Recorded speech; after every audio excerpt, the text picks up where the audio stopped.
अति दुर्लभ ब्रजवास नारद जी ने उन नलकुबर मणिग्रीव को दे दिया। अत्यंत ब्रजवास दुर्लभ है आचार्य जी, पर वह श्राप भी दिया। तो क्या श्राप दिया कि जाओ वृक्ष बन जाओ। पर कहां के वृक्ष बन जाओ? बोले वृंदावन के वृक्ष बन जाओ। जितनी लीलाओं का सुख और किसी को नहीं मिला, उतना सुख ये दोनों को मिला। क्योंकि तो आंगन के पेड़ बने खड़े थे, तो नंद महोत्सव कहां हुआ होगा? इन्हीं पेड़ों की छाया में हुआ होगा कि नहीं? दधी कांधव कहां हुआ होगा? इन्हीं के नीचे हुआ होगा। बाल कृष्ण घुटनों घुटनों चलते हुए कहां सीखे होंगे?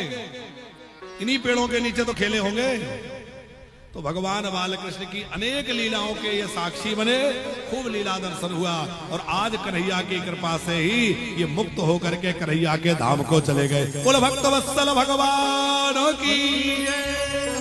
यह है संत कृपा। साधु ते होए न कारज हानि। संत का श्राप भी करुणा है। संत यदि श्राप भी दे दें, वो भी हमारे लिए अनुग्रह है। इसलिए कोई साधु, कोई संत कदाचित गुस्से में आपको डांट भी दे, गाली भी दे दे, तो भी आपको कभी प्रतिकार नहीं करना चाहिए। क्योंकि संतों की गाली में, उनकी डांट में, उनकी फटकार में भी कृपा भरी होती है। कई महात्मा ऐसे होते हैं कि जो ऊपर से तो अट्टपट्ट बोलेंगे, पर अंदर बड़ा प्रेम होता है।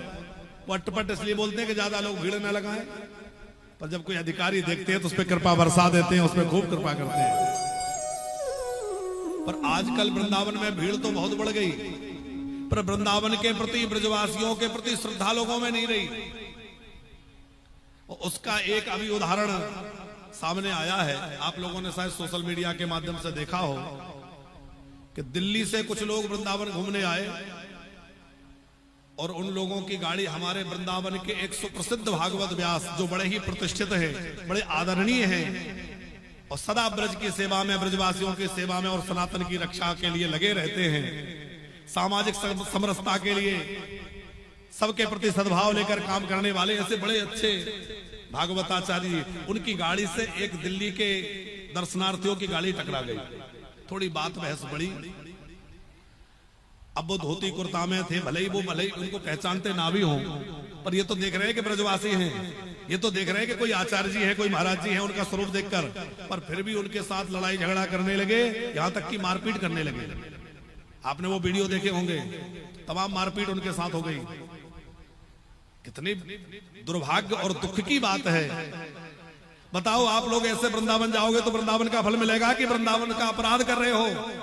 ये घोर अपराध हो रहा है वृंदावन और ब्रजवासियों के प्रति। क्योंकि भगवान कृष्ण कहते हैं, ब्रजवासी मुझे प्राणों से भी ज्यादा प्रिय हैं। ब्रजवासी मेरे सदा जीवन प्राण आधार। भगवान कहते हैं ब्रजवासी तो मेरे प्राण है। और उन ब्रजवासियों के साथ आप दुर्व्यवहार करो, दुर्भावना रखो और आप सोचो कि ठाकुर जी हमसे प्रसन्न हो जाएंगे, तो ठाकुर जी कभी प्रसन्न नहीं होंगे। भैया, ब्रजवासियों का आदर करना सीखो। वृंदावन जाना है तो श्रद्धा लेकर के जाओ। वहां पिकनिक मनाने मत जाओ, वहां जो है केवल घूमने मत जाओ। वृंदावन जाना है तो श्रद्धा लेकर के जाओ, भक्ति की भावना से जाओ और ब्रजवासियों का आदर करो, ब्रजवासियों का सम्मान करो। वहां ब्रजरज को प्रणाम करो, यमुना जी को प्रणाम करो, तब बिहारी जी कृपा करेंगे। ऐसी कृपा नहीं हो जाती। बड़ी सुंदर कथा है। नंद बाबा अपने सब ग्वाल वाल गोपियों को सबको लेकर वृंदावन आए। वहां ठाकुर जी ने वत्स पालन की लीला करते हुए खूब लीलाएं करी हैं। बछड़ा चराने जाते हैं, छोटे छोटे बछड़े लेकर चराने, तो कोई राक्षस आता है, उसको मार देते हैं। बकासुर, वत्सासुर, अघासुर आदि दैत्यों को मारा। भगवान की मधुर लीलाओं को देख के ब्रह्मा जी को मोह हो गया, इनके मोह का निवारण किया। फिर भगवान गैया चराने लगे। श्री कृष्ण ने अपने ग्वाल, अब थोड़ी देर बैठे रहना, आज जल्दी कथा पूरी करने वाले हैं, इसलिए बैठे रहिए, भगना नहीं। आप लोग बीच में उठ जाते हैं, ये बात अच्छी नहीं है।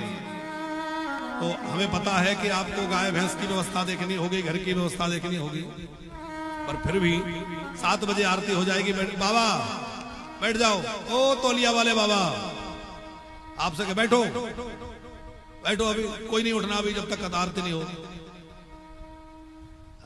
भाग जाते हो, बताओ। लेट आना और जल्दी जाना, ये क्या तरीका है कथा में जाने का? अब ऐसे मत सोच रहे हम गुस्सा उस्सा नहीं होते, प्रेम से बुला रहे हैं, एक को बिठाएंगे सब बैठ जाएंगे। तो